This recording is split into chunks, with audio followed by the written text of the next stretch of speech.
Dejo con ustedes al primer panelista de la mañana, el licenciado Marvin Campos, gerente tributario de Ságico, un joven que representa la nueva generación de especialistas en el área tributaria, con el tema prevención tributaria. Recíbanlo con un fuerte aplauso. Buenos días.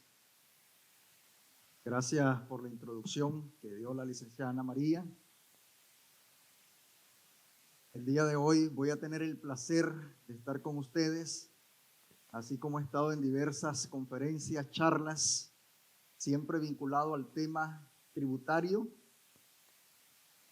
Un tema que se puede ver desde diferentes ópticas. Se puede ver desde el tema preventivo, desde el tema defensivo, o simplemente lo que nosotros llamamos bajo el tema de la costumbre tributaria. ¿Qué es la costumbre tributaria? Exactamente no hacer nada. El pensar que todo está bien, el pensar que todo es correcto y seguir el camino y el transcurso hasta tener la visita y hasta ese momento salir corriendo a ordenar la casa. El pensamiento que nosotros tenemos, y es ahí donde viene el tema de la prevención, el pensamiento de nosotros es un pensamiento bajo la cultura tributaria. Y es ahí donde se da la sinergia entre la cultura empresarial, que es uno de los puntos que ha retomado la licenciada Ana María, y el punto estratégico que ha tomado de Ságico como un despacho jurídico contable, retomar el esquema de la cultura tributaria. ¿Y qué es la cultura tributaria? Un esquema de prevención, un esquema de no salir corriendo a último momento hasta que sucedan los incidentes o sucedan las cosas. Ese es el esquema de la cultura tributaria que nosotros hemos retomado y hemos dado en diferentes charlas y lo que implementamos con todos nuestros clientes en los diversos sectores económicos que nosotros atendemos. Desde los pequeños hasta los más grandes, tiene que estar la cultura tributaria. La cultura tributaria es un pensamiento analítico que tiene que venir desde las altas jerarquías, desde el gerente tributario, desde el contralor financiero, CEO o presidente de la compañía. Ese es el esquema fundamental que tiene que surgir, el cambio del pensamiento, porque las cosas ya no son a como estaban antes. Todo ha evolucionado. ¿En qué sentido? Los procesos de fiscalización anteriormente se llevaban con hojas nominales. Para los que estuvimos en el lado de la finanza, la contaduría, comprenderemos lo que son las hojas nominales. Llegaban de forma física a hacerte una fiscalización y con papel y lápiz comenzaban a hacer los recálculos. Cuanto mucha tecnología, una calculadora. Cuanto mucho. En la actualidad, las fiscalizaciones ya no se llevan como esos procesos. Ahora los fiscalizadores por parte del Estado llevan con su lacto tus sistemas, tus herramientas, tus bases de datos y con eso te fiscalizan. Por tanto, si esa parte ha evolucionado, la parte privada también tiene que evolucionar. Ya el empresario no puede seguir pensando de la misma forma. El pensamiento del empresario ya tiene que ser analítico, tiene que ser preventivo. Y ese es el esquema que nosotros trasladamos de manera crítica y analítica al empresario. Pero antes de ir al empresario, tiene que ir de forma directa por los canales que representa el empresario. ¿Cuáles son los canales que representa? Los individuos, los cargos, el gerente, director, contralor y sucesivamente. Inclusive hasta el asistente, que en un futuro va a llegar a posicionarse en esos cargos. Pero si no tiene ese pensamiento analítico, vamos a entrar en un proceso de declive que se llama la costumbre tributaria. Ningún financiero en ninguna compañía hace presupuestos sobre riesgos fiscales, hace presupuestos sobre posibles ajustes o contingencias que pueda tener. Ningún financiero. ¿Qué significa esto? Que cuando llegasen a suceder este tipo de eventualidades, el presupuesto de la compañía se los movió totalmente. aquellas rentabilidades que podía tener la compañía prácticamente pueden ser mermadas por malos controles internos a nivel tributario. Prácticamente la rentabilidad de la compañía se va a ver disminuida por un mal control interno tributario. Y siempre establecemos nosotros, es más barato deberle a un banco que deberle al Estado. En el banco yo me acerco y ya sé, de acuerdo al extracto, de acuerdo a la categoría comercial, ya sé por dónde puede andar la tasa de interés. Y la tasa de interés más alta es la tasa del consumo, que puede andar por un 18 al 23%. En cambio, deberla al Estado, créanme que es más costoso deberla al Estado que deberla al banco. Solo por un Córdoba deberla al Estado, en un proceso de fiscalización, ya tenemos una carga del 25% que denomina contravención tributaria. Tenemos una carga máxima del 50% que denomina recargos moratorios. Ya vamos con el 75%. Más deslizamiento de la moneda que conlleva el traslape en el tiempo de la pérdida monetaria de ese proceso de fiscalización que conllevó. Los procesos de fiscalización en Nicaragua no se hacen de un año a otro. Se hacen prácticamente ya casi buscando el periodo de prescripción. La prescripción en Nicaragua son 4 años. Es la prescripción ordinaria. Entonces, en esos 4 años usted va a acumular prácticamente el 50% de recargo moratorio máximo. Hemos calculado que andamos prácticamente de un Córdoba 97.5% para desembolsar por malos controles internos desde la perspectiva tributaria. Imagínense en un presupuesto, aquí estamos hablando de un Córdoba que se nos puede convertir ya en 2 Córdobas. Ahora, ¿cuánto es el presupuesto que maneja una empresa de acuerdo a las clasificaciones? Grandes contribuyentes, donde la facturación para llamarse grande contribuyente debe ser igual o por encima de 160 millones de Córdoba. Imagínense cuál es el riesgo que en vez de pagar esa sanción por cubrir, o mejor dicho, por no cubrir controles internos, pudo haber agarrado ese dinero e invertirlo. Invertirlo en maquinaria, invertirlo en una ampliación de la producción o invertirlo en los colaboradores con ajustes salariales. Sin embargo, toda esa plata fue destinada a sanciones pecuniarias más sus cargos accesorios. Entonces, imagínense qué tan riesgoso es por el simple hecho de no tener una prevención tributaria. Primero se ordena la casa a través de una prevención tributaria y después saltamos a un esquema de estrategias tributarias. Sin embargo, no podemos hablar ni de estrategias ni de prevención si no sabemos lo que realmente es la cultura tributaria.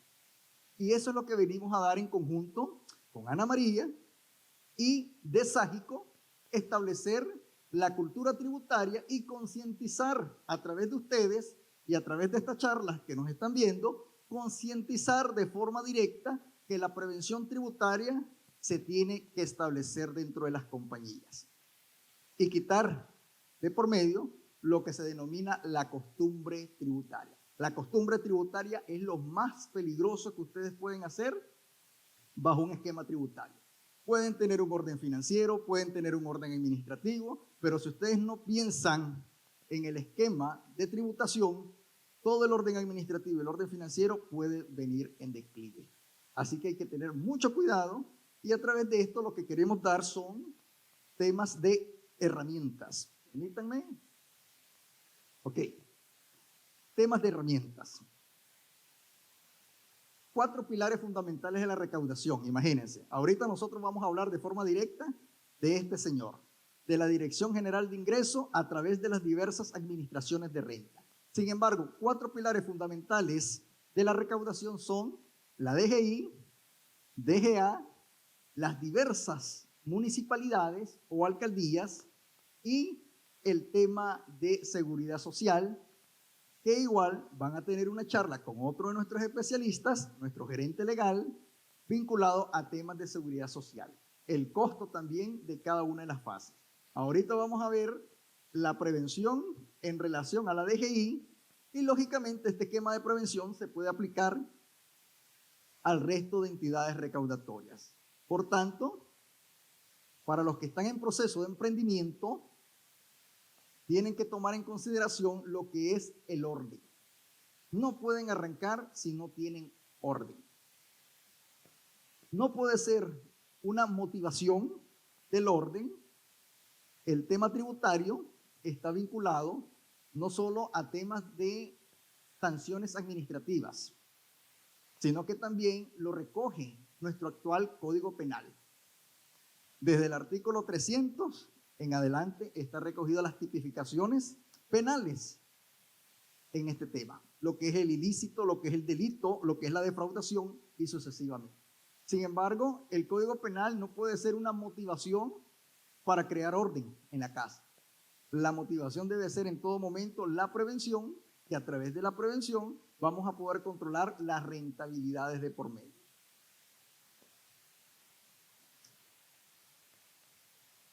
Para este esquema es necesario comprender que nuestro marco jurídico tributario, la cual basamos esta exposición, que es la Ley 822 de concertación tributaria, en conjunto con todas sus reformas, la última más reconocida es la Ley 987. Sin embargo, esta ley no es nueva, ya prácticamente cumple una década.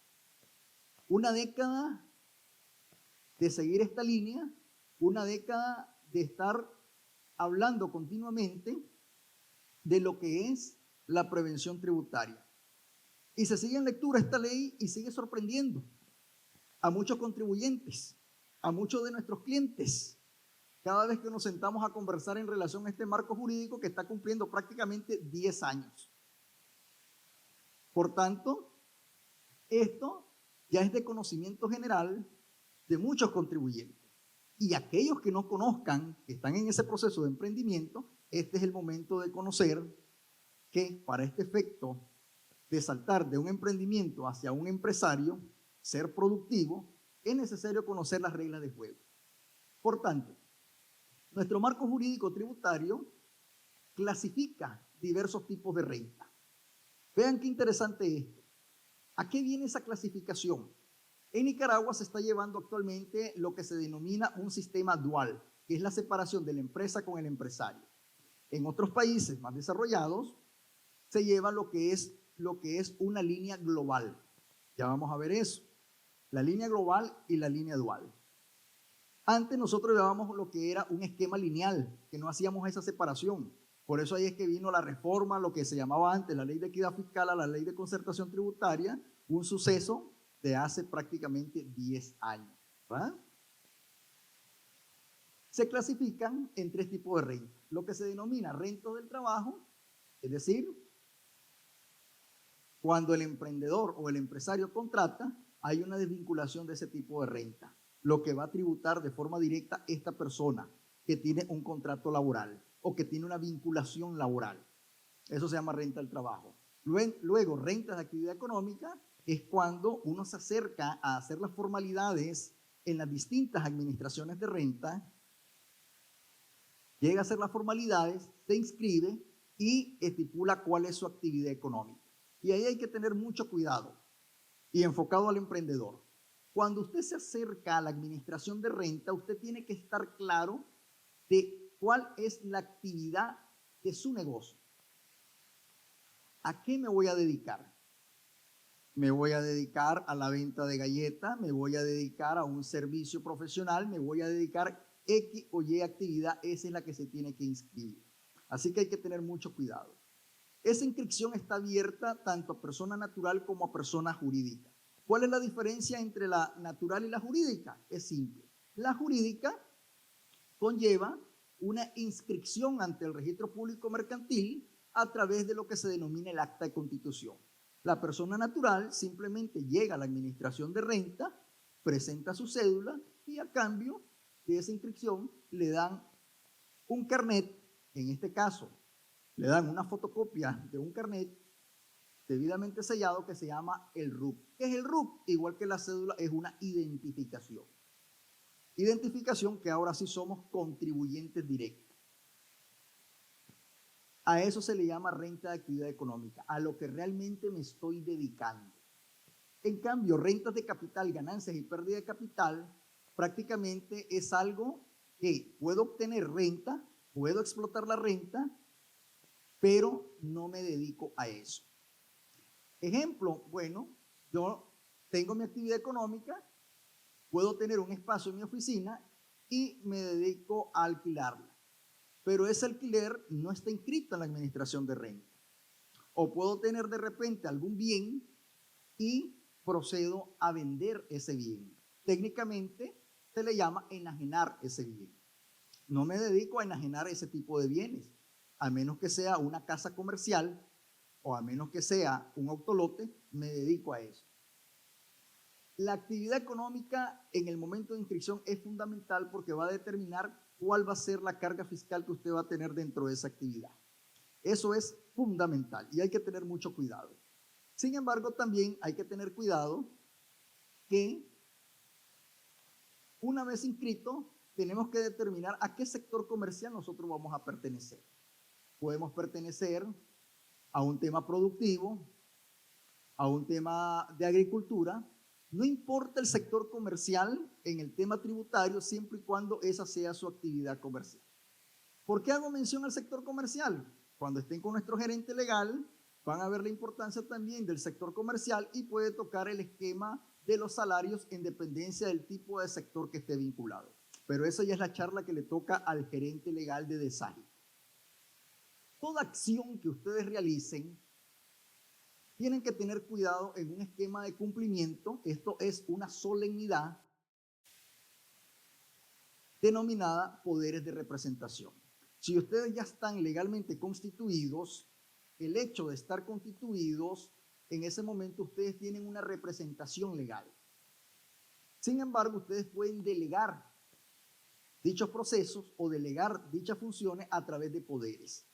Los poderes para acercarse a estos señores recaudadores a través de la Administración de Renta o Dirección General de Ingresos se denominan ya sea poder general o poderes generalísimos, pero ese es desde el punto de vista legal. En cambio, desde el punto de vista tributario, aquí nace un poder que se llama poder específico. ¿Qué es un poder específico? Es un poder que vincula un acto o una condición que comienza aquí, tiene un inicio y tiene un final.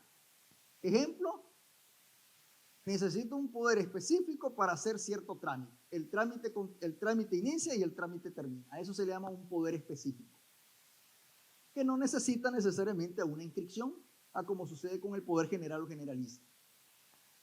Se necesita tener cierto condicionamiento de ese poder. Un poder usted no lo puede realizar. Un poder tienen que tener ustedes el acercamiento a un notario público. El notario público ya sabe cuáles son las solemnidades y condiciones que se necesitan sobre eso. Lo único que hay que establecerle al notario es de forma específica para qué usted requiere ese poder. Esas son partes de los cumplimientos y parte de las prevenciones que se tienen que dar. Comenzamos de lo menor hacia lo mayor.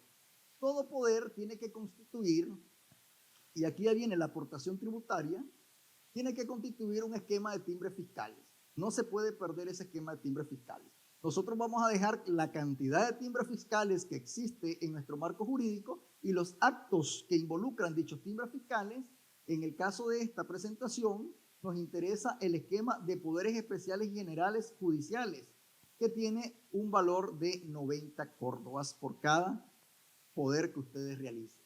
Eso ustedes lo tienen que tener debidamente consignado y no se les puede escapar porque es parte de los tributos lo que corresponde a los timbres fiscales.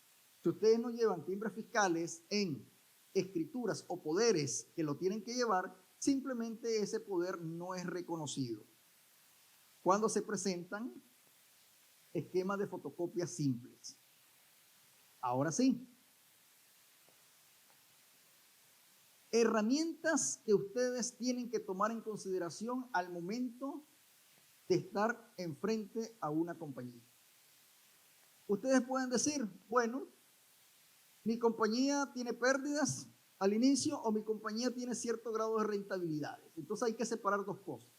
Lo que es el patrimonio empresarial en relación a lo que es el patrimonio fiscal. Son dos patrimonios muy diferentes y no hay que confundirlos. ¿Por qué quiero llevar esto? Lamentablemente, en Nicaragua está muy arraigada el hecho de la costumbre tributaria. Y es una palabra muy sonada y es una palabra muy repetitiva que nosotros tenemos porque queremos erradicar esa fase de lo que es la costumbre tributaria. Pero ustedes tienen que comprender lo que realmente es la costumbre tributaria. Por ejemplo, dentro de la costumbre tributaria, un esquema legal, ustedes tienen que llevar un proceso de contabilidad. Sin embargo, muchas veces los procesos de contabilidad se llevan con un enfoque fiscal, es decir, qué es lo que está pensando el fisco, qué es lo que quiere el fisco y cómo quiere que le presente el fisco esa información. Nos enfocamos a una contabilidad fiscal y dejamos por aparte lo que es la contabilidad comercial. ¿Cuál es la contabilidad comercial? Lo que establece el Código de Comercio, los intereses propios del comerciante, los intereses propios del empresario, basados en un lineamiento de formalidades. La contabilidad se basa en normas de aplicación internacional. En cambio, la legislación se basa en leyes locales, bajo un cumplimiento que se denomina principio de territorialidad. Es decir, todo queda en el esquema del territorio nicaragüense. Ninguna de nuestras leyes aplica más allá, extrapolar la ley. No aplica eso. Todo aplica en el territorio nicaragüense. Y vamos a ver la importancia de este principio fundamental para comprender este esquema tributario, para tener mucho cuidado en este esquema tributario. ¿Qué es lo que tenemos que tener cuidado? Y es parte de la experiencia que nosotros tenemos y queremos trasladarles a ustedes. Vean, la mayoría de las fiscalizaciones que hace el Estado y las revisiones que hacemos nosotros a través de auditorías preventivas, erradicando lo que es la costumbre tributaria, el factor común que nosotros hemos encontrado son factores documentales. El dolor de cabeza de toda compañía y el dolor de cabeza que ustedes como emprendedores que nos están viendo se deben evitar es el tema documental. No pueden dejar las cosas a último momento. La fase documental en esquema tributario es importantísima, demasiado importante. ¿Qué sucede? Ustedes dentro del grado de la formalidad se pueden reconocer diversas erogaciones que sirvan para generar o mantener la fuente generadora de renta. Miren qué interesante esto. Si nosotros vamos al esquema de renta del trabajo, el empleado o aquella persona que no quiere dar ese salto a la formalidad, en el esquema tributario usted se puede reconocer todo lo que vincule generación y mantenimiento de la fuente generadora de renta. Es decir, que mientras usted produzca, todos los costos y gastos que fueron necesarios para producir esa renta van a ser deducibles. En cambio, si nosotros lo vemos desde el punto de vista de un trabajador que está en ese proceso de emprendimiento, esa persona no se puede acreditar esos costos y gastos. Si se compra un vehículo que es necesario para trasladarse, no se puede acreditar ese costo o gasto vinculado al vehículo. No se puede acreditar ni siquiera un impuesto esencial que es el impuesto al valor agregado. No lo puede hacer.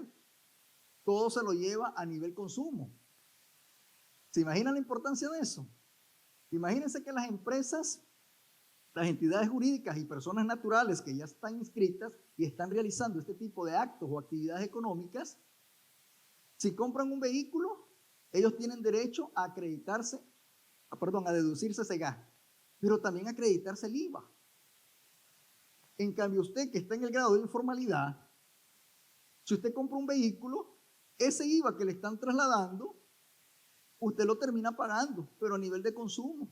Es decir, no puede en ningún momento y no tiene el derecho en ningún momento de agarrar ese IVA y decirle al Estado, mira, me debes este IVA. Es decir, el carrito me sale más barato, me debes este IVA. En cambio, la entidad jurídica sí lo puede hacer, porque está en ese grado de formalidad. Puede acreditarse ese IVA y el resto va a sus costos o gastos operativos a nivel transaccional. Pero ¿qué pasa si aún generando y manteniendo la fuente generadora de renta, a la hora de un proceso de fiscalización nos damos cuenta que no tiene la factura, que extravió la factura? Escenario inverosímil.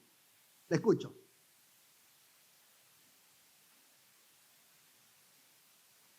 Ah, ok. Perfecto. De hecho, iba a abordar esa parte que se llama los períodos fiscales. Nuestro marco jurídico divide el tiempo. Todo se divide en tiempo. Así como usted tiene tiempo para levantarse, tiempo para comer, tiempo para cenar, hay un tiempo. Igual sucede con el marco jurídico. Hay un tiempo que se llama el período fiscal, que cuando usted se va a inscribir ya tiene usted determinado ese tiempo. Es decir, el período fiscal va del 1 de enero al 31 de diciembre de cada año, que se llama el período fiscal calendario. Hay períodos fiscales especiales que se necesitan autorización, más cuando entramos al sector agrícola, el sector agropecuario. Sin embargo, el mayor porcentaje está dentro del período fiscal calendario. Entonces, si esa eventualidad sucedió hace 3 años y hoy usted se está inscribiendo, usted comienza a partir de hoy en adelante. No hay que tener y hay que quitarse ese temor de acercarse a las entidades tributarias. Las entidades tributarias tienen que cumplir su función. ¿Cuál es la función de la entidad tributaria? Recaudar. Pero también tiene que cumplir una función fundamental que se llama ampliar la base del contribuyente. ¿Qué es ampliar la base del contribuyente? Buscar a aquellos que no están pagando el impuesto, aquellos que están en el grado de informalidad, que en algún momento, de forma facultativa o de forma obligatoria, tienen que pasar a la formalidad. ¿Por qué no sucede esa eventualidad? Bueno, lamentablemente, el músculo que tiene el Estado a través de las diversas administraciones de renta no tienen esa capacidad total de cubrir y hacer recaudaciones como sucede en otros países. ¿Qué sucede en otros países? Tal vez lo han visto en películas. Llegan a tocar la puerta hasta su casa y dicen, vean señor, usted debe impuestos, usted no ha pagado. Aquí en Nicaragua no sucede eso. Pero esa es parte de una cultura tributaria. Una cultura que desde pequeño a usted, en la primaria y dándole seguimiento a la secundaria, a usted le enseñan cómo tiene que pagar sus impuestos. Y que los impuestos sí se tienen que pagar. Lo que pasa es que el nicaragüense deja todo a último momento. Y eso le llamamos nosotros la costumbre tributaria. Dejar todo a último momento, y ese último momento es el costo más alto que usted puede correr como emprendedor, que usted puede correr como empresario. Dejar las cosas a último momento. Pero es parte de la costumbre y ya lo hemos adoptado, no adaptado. Lo hemos adoptado en el sentido de que así es el Nica y así nos conoce. Hasta en las reuniones. Que la reunión comienza a las 8 y nosotros llegamos a las 8:30 y decimos que llegamos temprano. Lo mismo sucede con esto, ¿verdad? Nada más que con esto tenemos periodos, tenemos tiempos que tenemos que cumplir. Y aquí ya no podemos estar jugando, porque ya estamos estableciendo un esquema patrimonial, un esquema de responsabilidades, un esquema que probablemente las empresas que se vayan a formar y que vienen en crecimiento pueden ser empresas hereditarias o no pueden ser hereditarias. La formalidad es la que te va a conllevar a dar ese salto del periodo de maduración, que muchas empresas que se comienzan a formalizar no dan ese salto de maduración. En los primeros años, 1 o 2 años, ya están iniciando y ya están quebrando. Pero eso, la formalidad tiene que ser un impulso, tiene que ser una motivación. Y a través de la sinergia de 4 expositores que logró coordinar Ana María, van a ver un extracto de cada uno de ellos. Ahorita van a ver, a mí me pusieron de primero porque es la parte más fea, la parte tributaria. Pagar sus impuestos, cumplir sus obligaciones tributarias. Pero es parte del proceso. Ya después tendrán otros expositores que los van a motivar, los van a alegrar, pero no se olviden de mi primera exposición, que esa es la parte importante, ¿verdad? Entonces, vean qué interesante. Ustedes probablemente deben decir, bueno, pero eso le sucede a los pequeños. No, los grandes, en Nicaragua, ¿cómo se llaman? Los grandes contribuyentes, las grandes compañías, es donde sucede este esquema, que nosotros llegamos a hacer procesos de auditoría, fiscalizaciones sobre el Estado, ¿verdad? Nosotros llegamos a hacer auditoría y nos encontramos eventualidades que ni siquiera tienen elaborado el contrato sobre una transacción. Tienen el desembolso. Tienen como soporte inclusive correos electrónicos. Eso es una informalidad desde el punto de vista tributario. Entonces hay que hacer el esquema de los contratos. Por dicha, no hemos encontrado situaciones que no han facturado. Sí, tienen factura. Lo que tenemos que ver es el cumplimiento de esa factura. Tienen eventualidades inclusive que no tienen informe. Pueden tener contrato o factura, pero no hay informe. ¿Cuándo se tiene que utilizar el informe? Cuando se dan actos de servicio. Que los servicios, a diferencia de algo tangible, como la adquisición de un bien, el servicio se tiene que evidenciar, se tiene que probar que realmente existió. ¿Y cómo pruebo ese servicio que existió? A través de un contrato que me cumple la parte legal, pero no la parte tributaria. ¿Ven qué interesante ese esquema, esa óptica? No me cumple la parte tributaria. Una factura me cumple un grado de formalización, pero no me cumple todavía el hecho o la credibilidad de que realmente existió ese servicio. ¿Quién me lo va a definir? Un informe. Ah, Marvin llegó a asesorar una compañía, perfecto. Ya sabemos que Marvin estuvo presente porque estuvo con una factura, estuvo con un contrato. Ajá. ¿Y la asesoría en qué consistió? Ah, en reunirse con la junta directiva. Entonces, haga un informe de esa reunión. Que sea creíble, que tenga esa credibilidad de ese servicio. Que usted como profesional no le cuestione y usted como empresario no sea cuestionado por falta de documentos probatorios ante estos procesos de tributación. Por eso es que hay que separar lo que son procesos financieros que tienen otro tipo de esquema, otro tipo de normativa, con lo que son los procesos tributarios, que son normativas específicas porque están vinculados a leyes y decretos. Si aplicó o no aplicó la retención. Usted como emprendedor, cuando llegue a activarse en la administración de renta, usted se le va a dar un grado de responsabilidades y las empresas que ya están legalmente constituidas ya saben cuál es el grado de responsabilidades. Lo que sucede aquí, y vamos a verlo adelante, es que en las retenciones, y es un punto muy importante, ustedes en la tributación no pueden poner emociones. La tributación no se basa en emociones. La tributación se basa en análisis técnicos, análisis jurídicos. El problema aquí es que esta aplicación de retenciones muchas veces está a cargo del contador. El contador es un personaje, y lo digo por experiencia, porque soy contador público, con este grado de especialización en la tributación.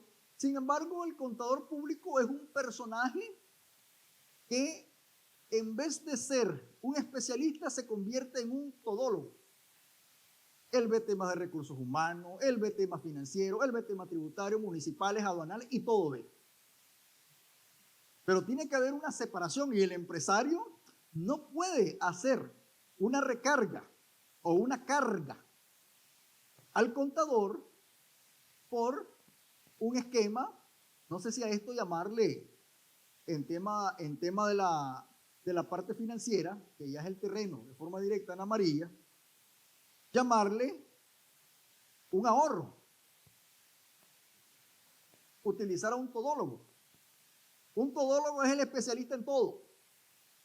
No se sabe en qué, pero es en todo. Ese es un todólogo. Entonces hay que tener mucho cuidado con esto, ¿verdad? ¿Y por qué digo emociones? Porque el contador tiene la emoción de aplicarle retenciones a todo. Todo lo que se mueve y respire le aplica retención. Pero vamos a ver más adelante a qué se debe y a qué no se debe aplicar las retenciones. Así que hay que tener mucho cuidado en todo. Parte de la prevención y las herramientas que ustedes tienen que tomar aquí es toda transacción contable financiera tiene que documentarse. La documentación se tiene que ver desde dos puntos de vista. Punto de vista legal y punto de vista tributario. El abogado en este esquema de la elaboración de contratos no puede estar solo. Tiene que tener al especialista en la tributación. Porque hay esquemas que él no va a poder abarcar por el grado de especialización que lleva esta área. Tiene que estar en conjunto. Una vez que usted logre dominar esta parte, que es el esquema de que todo es deducible siempre y cuando genere o mantenga la fuente generadora de renta, Ahora el resto va a ser temas de detalles, temas complementarios. Ejemplo, tenemos la siguiente fase en donde el puntero no avanza. Ahí tenemos un problema técnico que el puntero no avanza. Vamos a ver.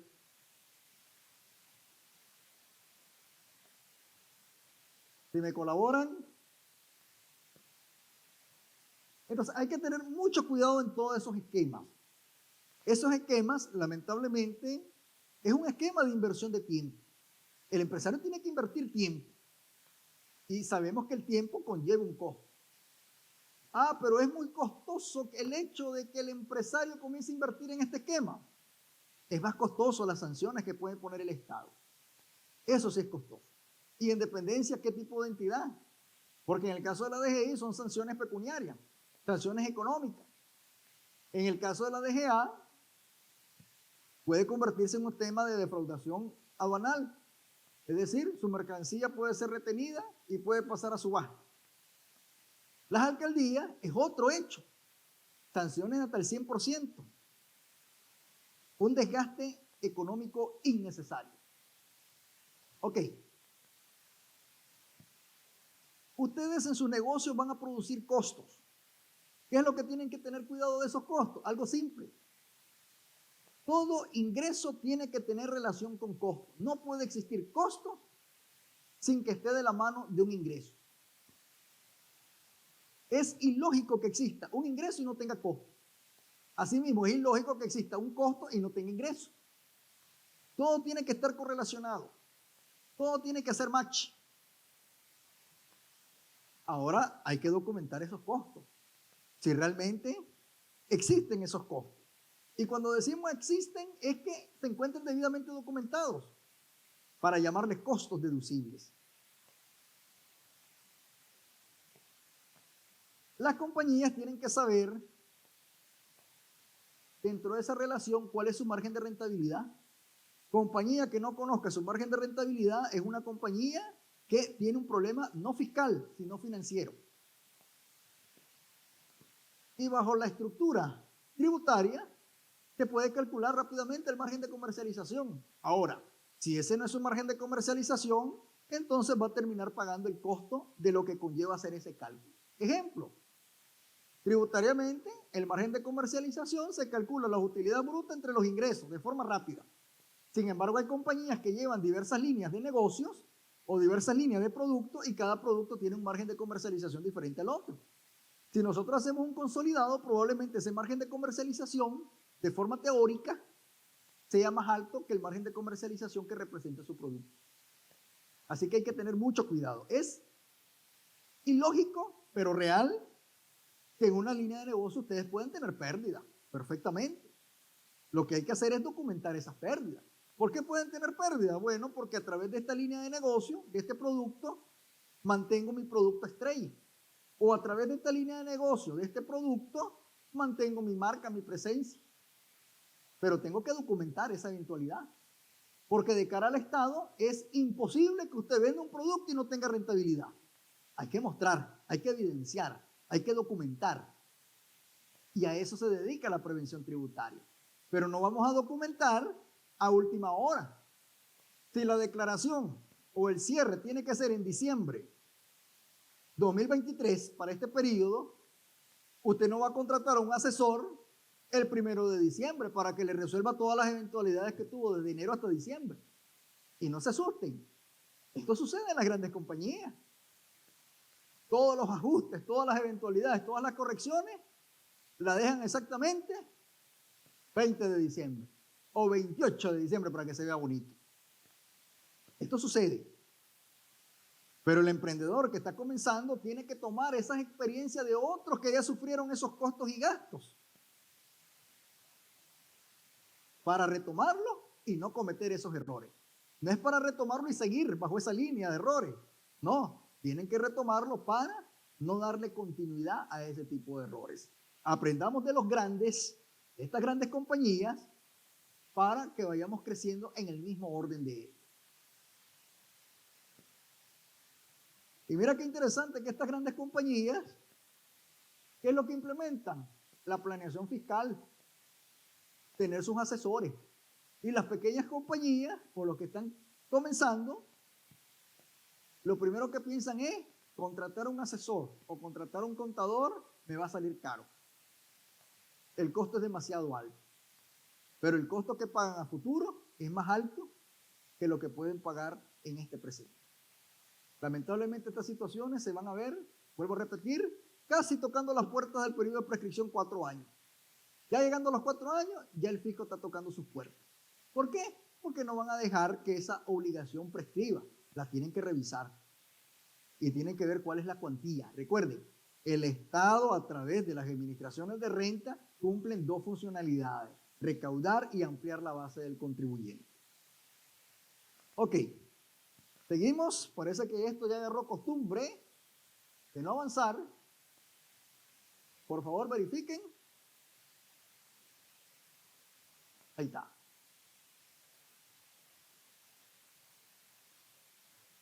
Para el emprendedor esperamos que llegue a este punto. Para las grandes empresas, desarrollan esquemas de investigación y desarrollo de nuevos productos. Por ejemplo, el café. Ok, vamos a desarrollar un nuevo producto. Ahora vamos a tener el café aromatizante o el café que tenga tal cosa.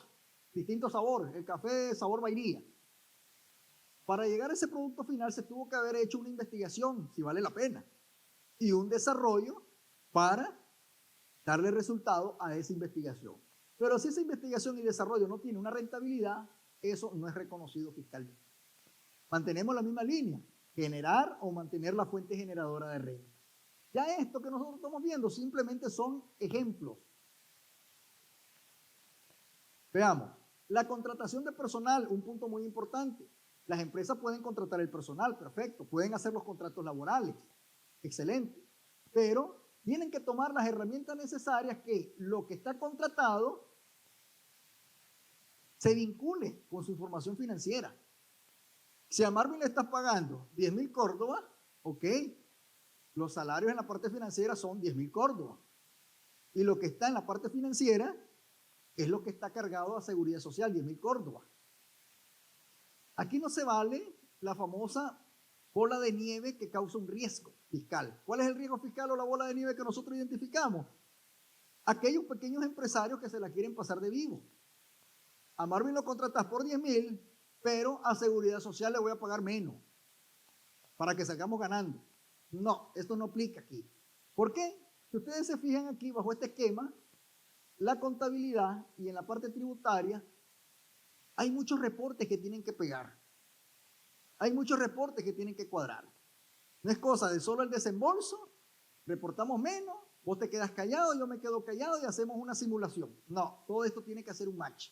Así que hay que tener mucho cuidado en esto. Cuando entramos en este proceso de emprendedor a empresario y cuando estamos ya como empresarios o estamos ya con la entidad jurídica formada, esto es el día a día. Esto se tiene que conciliar día a día. Esto tiene que cuadrar sí o sí.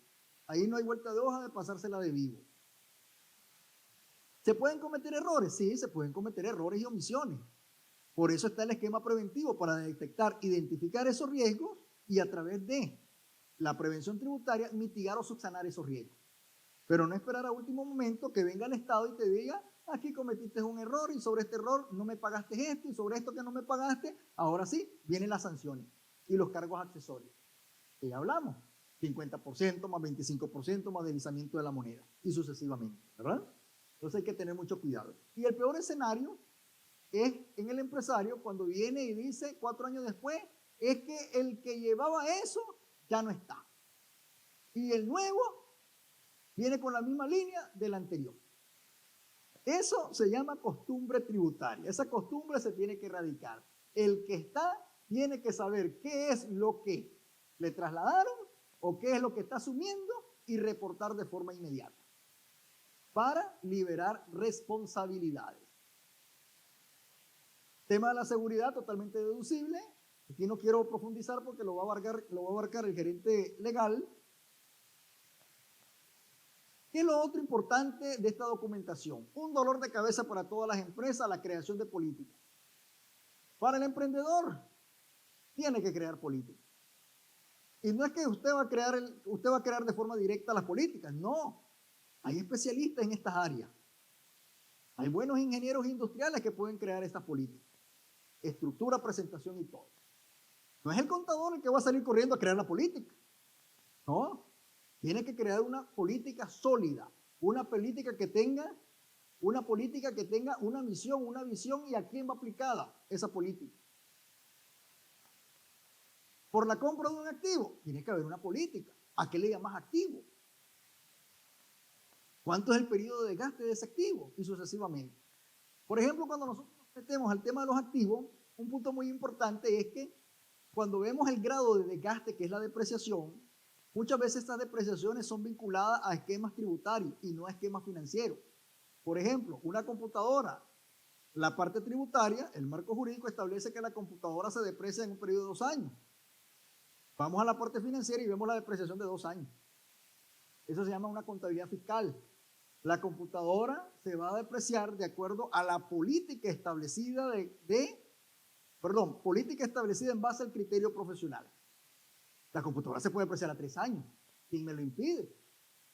Eso es financieramente. Fiscalmente es otra cosa. Por eso hay que separar el patrimonio fiscal del patrimonio financiero. Y cuando logremos comprender ese esquema, vamos a comenzar a trabajar en lo que son los ahorros tributarios. Ahorros tributarios en Nicaragua, son pocas las compañías que aprovechan ese esquema. El ahorro tributario no es un esquema ilícito, es un esquema lícito, porque estás utilizando todas las herramientas que te brinda la ley. Técnicamente hay 2 conceptos que se llama evasión tributaria, que es lo peor que ustedes pueden hacer, evadir impuestos, y lo que se llama la elusión tributaria. ¿Qué es la elusión tributaria? Utilizar todas las herramientas y mecanismos que nos da el marco jurídico y pagar lo que se denomina un impuesto justo.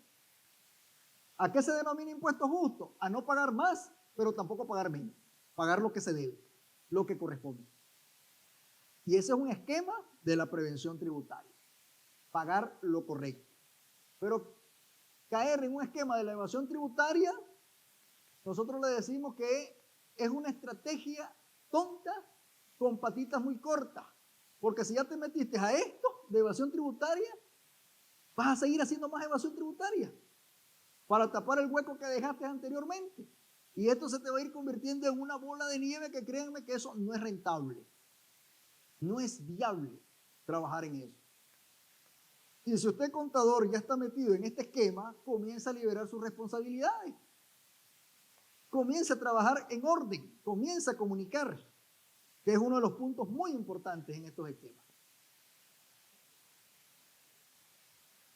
Bajo este esquema del ordenamiento, ustedes pueden hacer seguros colectivos. Seguros colectivos donde el marco jurídico le da una participación de deducibilidad a la empresa máxima un 10%, para que la empresa aproveche este tipo de seguros colectivos. Puede ser seguro colectivo de vida, puede ser seguro colectivo. Hay diversos seguros en este tema de seguros. ¿Qué es lo importante de esto? Bueno, que la lista de los seguros realmente pegue con los empleados activos. No vaya a meter a su familia, a menos que su familia ocupe cargos directivos. Entonces hay que tener mucho cuidado en este esquema. De acuerdo a lo que usted va planificando, usted puede dar como un incentivo o una motivación, bonos o gratificaciones. El marco jurídico reconoce máximo el 10%. Nosotros vamos a dejar esos cálculos a ustedes para que lo tengan, de cómo se hace. Aquí el punto esencial es, ¿qué es lo que tengo que consensuar aquí? Simple, no pasarme en este 10% si quiero dar, siempre y cuando tenga rentabilidad. Porque si tengo pérdidas, ¿qué gratificación voy a dar? Ninguna. Por eso es que decimos nosotros, en temas tributarios no se pueden poner sentimientos, todo se tiene que ver de una manera analítica. Bajo los números nos vamos a dar cuenta de este esquema. ¿Qué tienen que tener cuidado aquí? Los socios deben estar en nómina. Vean, esto va para el emprendedor, para ustedes. ¿Qué tienen que tener cuidado aquí? Que cuando comiencen un proyecto, involúcrense dentro del proyecto, desde el punto de vista financiero. Es decir, pónganse un salario cuando comiencen en ese proyecto. Si ustedes no estipulan un salario, ustedes están teniendo ahí lo que se llaman costos ocultos. Las rentabilidades que está dando su proyecto son rentabilidades no razonables. porque no está incorporado un esquema de un costo oculto que son los salarios. Inclusive, eso les va a ayudar a ustedes también a asegurarse. Ahí les van a explicar a qué corresponde el seguro, en qué les ayuda el famoso seguro, el seguro social. Eso lo van a abarcar. ¿Tenemos una pregunta ya? Yo creo que los nacatamales son de cerdo. Ok, lo escucho. En relación a esto del salario, me habían comentado en la DNI de que mi salario básicamente no existía, que simplemente lo que existía para mí era el ingreso que yo estaba generando, pero yo no podía poner mi salario en mi estructura de costos. Quería saber pues, cuál era la... Ok, voy a responder la parte tributaria. Sí. La parte de seguridad social la va a responder el doctor Ricardo Guerrero, ¿verdad? Que él es el que maneja todo el esquema de seguridad social. Cómo hacerlo, por qué hacerlo, dónde hacerlo y cuál es la vía de hacerlo. El salario en el esquema tributario se tiene que incorporar. ¿Es deducible? 100% deducible. Base legal, artículo 39 de la Ley de Concertación Tributaria. Generar y mantener la renta. Ya el resto de documentos, esos son temas complementarios. Pero lo fundamental es generar y mantener la fuente generadora de renta. Si es permisible o no es permisible pasar a un seguro facultativo o un seguro obligatorio, mantenga la pregunta y va a ser evacuada a través del esquema del especialista de seguridad social. ¿Qué tiene que hacer ahí? Yo no sé. El que lo va a abordar es el doctor Ricardo Guerrero. Ese es el campo profesional de él.